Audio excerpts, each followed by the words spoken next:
Hey, I'm Decathlon Gamer, and welcome to my second 2023 deep dive video.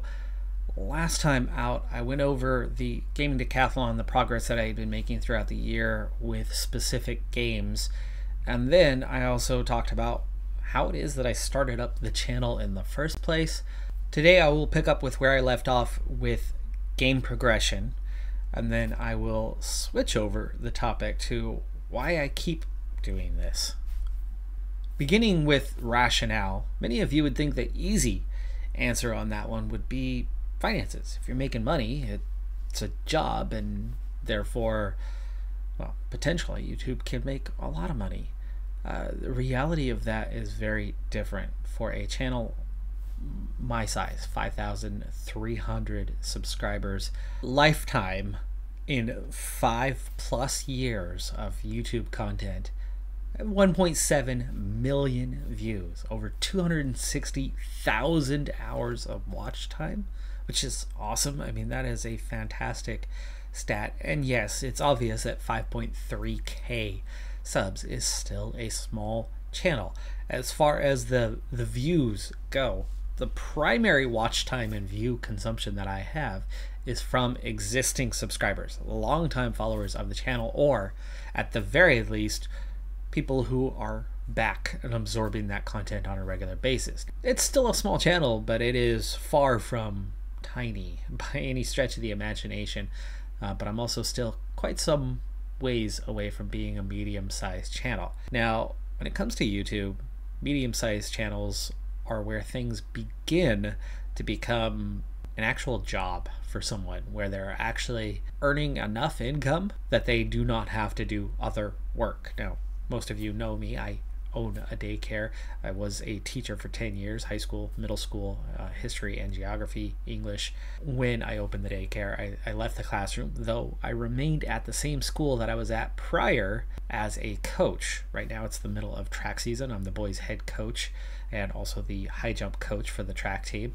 In the fall, I am the varsity volleyball coach. Early and late winter, I'm the girls and boys head coach as well for basketball. So I coach year-round at the school that I formerly taught at, but otherwise do not exist in that realm in any other capacity anymore, as I run a business as my day-to-day. That's what pays the bills, not this. I think in my next deep dive I'll go a little bit more into what it's like, financially speaking, to run a YouTube channel. At least give you a on the surface view of that, because it's not for the finances. The reason why I'm here, the reason why I'm still here, the reason why I still do this, I'm a creature of habit. That's the bottom line. I do something and I keep doing it. When it comes to loyalty, I reign supreme. I'm probably not the most loyal person the world has ever seen, but I'm probably in that top 1 or 2%. And that's why I still coach. There's headaches that comes with the school that I was at. Now, I'd probably still coach elsewhere if I didn't have this crazy high level of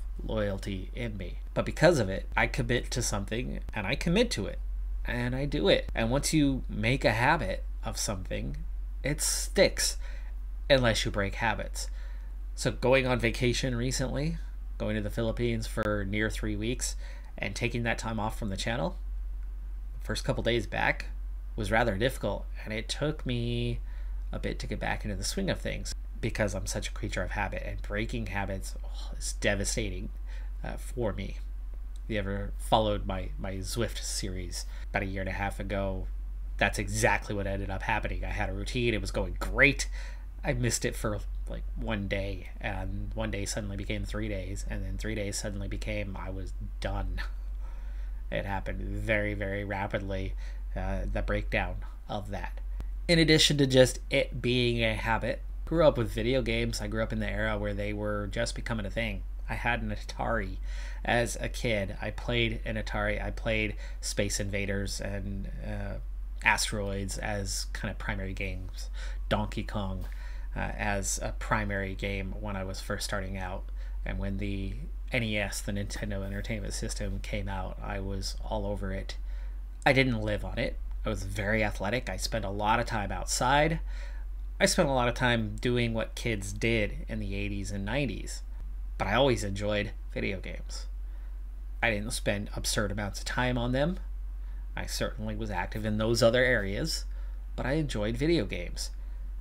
The amazing thing for me was, as a young adult, when I had joined the US Army, I actually didn't experience video games for probably 2 years with no play whatsoever. And then I had a dorm mate for a short while before I actually moved into housing. But I had a dorm mate for a short while who had a Sega Gamecast, I believe is what that system was called. It was not long lived. It didn't do terribly well, but I got back to playing, two-player games along with him from time to time. Slowly but surely, after exiting the Army, I was able to get back into gaming on a regular basis, and it's just something I enjoy. It's a hobby that I very much like. And going back to the last deep dive, when I had some free time on my hands and nothing better to do, I just on a whim started it up. And for me, the enjoyment factor, along with just that creature of habit portion, that combination is why I'm still here and still doing this, because it's definitely not the financial windfall from it. Now, there can be, and sticking to it is kind of the third reason why I'm still here. Eventually, it could turn into a pretty lucrative side gig, side hustle. And for that, I continue to spend the free time that I have, and a vast majority of the free time that I have, working on the channel. Let's get into the games. I'm going to start with the one that both began and ended during this period, during this deep dive period, and that is Dakar Desert Rally. Very much arcade play style, but it does have unique aspects to it on the navigation side that makes it quite interesting. Downside, not a terribly popular game, not a big viewership. I started the game months after it had launched, therefore also starting with a smaller than normal audience that you would expect upon a release of a game, launch time. So I moved on. I recorded my last episodes prior to the vacation, and as much as I would love to get to level 25 and to the last big unlock, last big reveal, that's okay. I've moved on. The other game that started up during this period was Chef Life, and my oh my, what a hit. For one thing, day of release, I put out the first video of that. Wow. That first video went on launch time because, as the game is made by Cyanide and Nacon, those are the two companies that combine to make Pro Cycling Manager. And of course, most of you watching this video are going to be very familiar with the fact that that is the largest element to the channel. That combination meant I was able to get a key in advance for Chef Life and played a little bit beforehand, but have that first recording ready for the release itself. And there weren't too many English channels covering Chef Life. There weren't many at all, to my knowledge. And therefore, I jumped in at the exact right time on that one. Now, it's not a widely popular game, but it was just popular enough, and I hit at the right moment, that actually the single best day that I've ever had on the channel was that release day of Chef Life, with 6,000 views on that opening release of Chef Life. But those who certainly got into the game has added another new following, another track of subscribers and consumers of my content, and I'm enjoying Chef Life quite a bit. Actually, it is a neat game, and I have a nephew who works in a kitchen. My wife very much wants to own a restaurant, and actually before we started the daycare, if not for the amount of funding involved, we would have gone that route first. I've actually learned a ton because of the realism involved in the simulation that is Chef Life. Now, it's not a perfect kitchen simulation, but how deep it is quite encouraging. And like I said, I really have picked up quite a bit regarding what it's like to run or navigate or be in a professional kitchen. When it comes to the scoring side for the Gaming Decathlon on that game, the main components of that one are recipes and their level, so progressing from the base level to restaurant cuisine to bistro and so on and so forth is part of that component, 1 point for each kind of stage of every recipe that you have unlocked. And then your staff and what their levels are, so the combined levels of your 3 staff members. And then we have your personal level, 5 points for each level that you have progressed in the game. So I'm at level 23 as of right now, at the time of recording this. Building a fan base for your restaurant is, of course, important. And so I had been locked in on 10 customers for a long time, and I had 10 regular customers. Just expanded that to 15, so that should soon progress a bit more, and actually should get all the way up to 20 before too long. Completing events, the main story events, not the smaller side ones. I've completed 9 of those so far. And then finally, the Steam achievements. Accomplishing those, 5 points for each, will make up a pretty big bulk of the overall points in Chef Life. Not bad so far, with already 315 points in this one, having only played the game for about 2 months thus far. On to the core of regulars. My current FEB series, Newton Heath, started out pretty popular, but hasn't worked out in the way intended, largely because I have a very achievable task. That task being, we have a stadium that fills out that will earn us money, but we're starting from absolute nothing. But we also have no reputation. We have a number of challenges that we face, but the finances will be there to make it happen. And we are making it happen. But the reputation factor has constantly lagged behind. Attracting better players to make us, or to help us continue to win, has been the most difficult part of this Newton Heath series. And unfortunately, what that means is I, off camera, am spending absurd amounts of time sifting through scouting reports and looking for players that will help us improve. And with the finances, it's easy once you get there, but just getting them to sign with us over other teams around us in our league is incredibly hard, as our reputation is lagging behind by multiple divisions. And therefore, the time consumption factor has made the series drag on a little bit, both for the audience and for myself. And ultimately, I think it's just about time I move on from that one. A fan favorite has been my Youth Factory series over the years, and I have not done it yet with FM23, and part of me was thinking about waiting for FM24 and going all the way to the end with Newton Heath. But now that the audience has dropped off rapidly, and I've gotten as bored with it as I think a number of audience members have, I think Youth Factory might be making an appearance here fairly soon. During this time, F1 Manager 22, which we're not too far off from a release of the 23 edition, F1 Manager has finally reached the later stages of the game, and we got to having a quite competitive car. We ended up taking second in the Constructors' Championship, and then entered the next season, not favorites because Red Bull still had the dominant car, but as contenders. And it turns out that Ferrari had made enough improvements that they too found themselves as contenders, and we had a 3-horse race. The Prancing Pony was actually in really great shape because they had 2 excellent drivers that consistently finished really well, but the car was hit and miss. At some tracks, it was really good. They can get both drivers on the podium. At others, they were lucky to score any points whatsoever. Red Bull, though, always dominant, but as Red Bull is, they are ultra committed to being a 1-car team. They overcommit to Max Verstappen and destroy their secondary driver. No matter who it is, it has switched. No matter who is that second driver, no matter how good that individual is, they continue to put everything towards one car. And that one car and that one driver does well, but every once in a while he makes mistakes, spins out, misses points. Or has reliability issues, misses out, misses points. And even though my drivers, one longtime driver, Porsche, had gotten pretty consistent, he'd have the occasional mistake. We'd have the occasional collision of some sort and go to the back, or mistake in qualifying and go back, and or have new components and take a penalty and go back.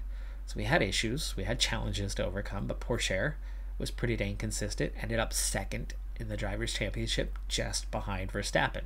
But then there was our second driver, doing, on paper, as good, damn near better than Porsche. But he was a rookie. And for whatever reason, and I think it was because of there's some sort of something hot code about rookies and making more mistakes, being more prone to errors, Doohan made a ton of errors throughout the season. Over and over and over again. He could spin out 2 or 3 times in one race without pushing, without doing anything crazy, being in the same vicinity, not challenging another driver, just locking up, spinning out, going wide. Issues over and over again at a much, much higher frequency than Porsche. Now, Porsche is not the quality of driver, nor is Doohan, of a Verstappen or a Hamilton or, the best drivers in the field. They are definitely on the back end of the field in terms of overall quality. Where we shine as a team is that I have a competitive car, but it's definitely not the best. It was midfield most of the season, and the drivers are back end, so we really shouldn't have been competing terribly well. But where I shine is tactically, and we kept doing enough, and just enough, and just enough. And the 3 teams ended up finishing the season within a dozen points of each other. And in the final laps of the final race, right before we went on vacation, we managed to overtake Ferrari, swap the points that would have been given to the 2 teams, and it put us from just behind to just ahead. And we won our first Constructors' Championship. I've just started preparations into a new season. We'll get that one back underway and the resumption of chasing it down. But in terms of points, 489 at the end of that season still leaves us with a lot of work to do. But entering the new season, we're going to have some additional points that weren't there before. We've picked up that Constructors' Championship, so we've got some points, but we've got more facility upgrades done. Our team prestige is going to go up by a fair bit, and that's definitely going to add some points to our haul. And we're going back to the old points championship system, and that should ultimately lead to more points, maybe only by about 100 when all things are said and done. And so getting a perfect score in that game, I don't think is going to end up happening with the scoring system that I chose. We would have had to become champions much sooner and win multiple championships to really get there and get that job done before the release of the 23 edition. And then there's PCM, the fan favorite. The career mode has been successful. We have done well. We've claimed a lot of victories. But to this day, we still only have 1 Grand Tour victory, and the rider who earned it is gone. The rider who took over to be the next guy in waiting is gone. We're having trouble filling the void. So this season, we've got lots of top 10s. We're scoring well. We're performing well. But actually, at this point, we're only just entering the Tour de France. We've already got 452 points at this point. So actually, we're doing pretty well this season. We've been there or thereabouts as the best team in terms of ranking in the Super Prestige. By the way, this is a great time to announce that PCM 23 is going to have a new ranking system. A ranking system that is just a singular one. There is no World Tour and then Continental and then Super Prestige rankings.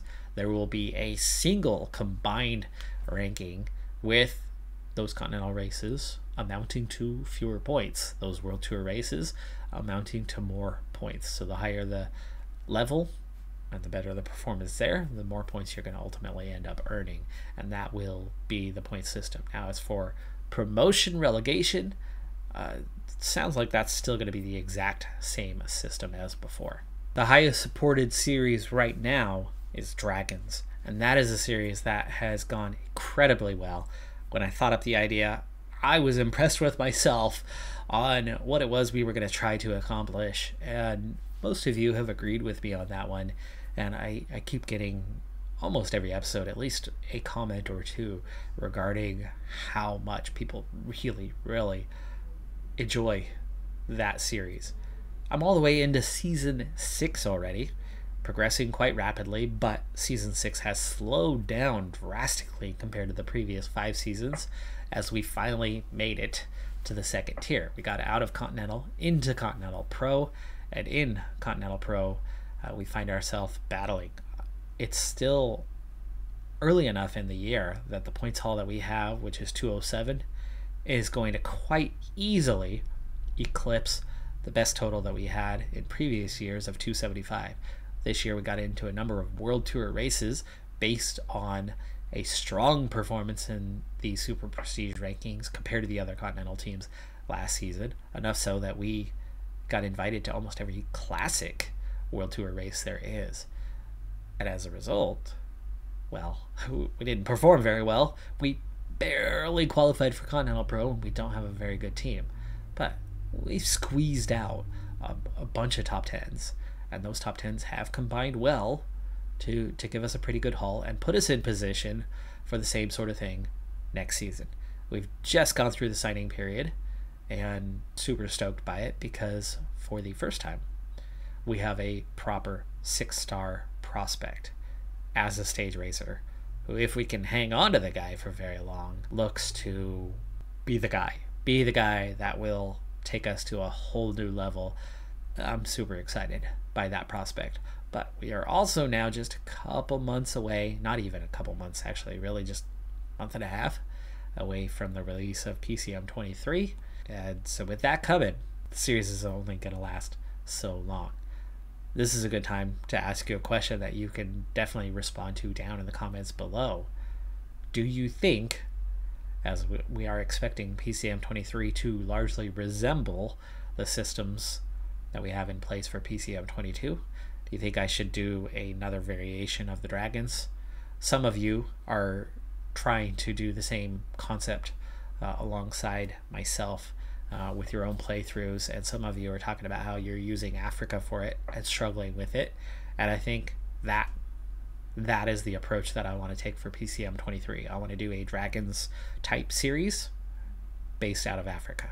That's all the games at this point, but in the next few weeks there's some stuff set to come out. We've got some definite May releases.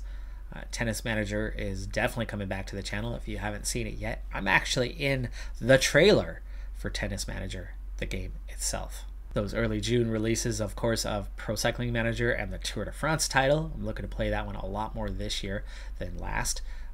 Hoping that they've sorted out a couple areas on that one, as their PC port of the game tends to have some complications with it compared to their console releases. That is going to do it for this deep dive review, though. I'm Decathlon Gamer. Thanks for tuning in. Like, comment, subscribe, and I'll see you next time. Have a good one. Be safe out there, and bye for now.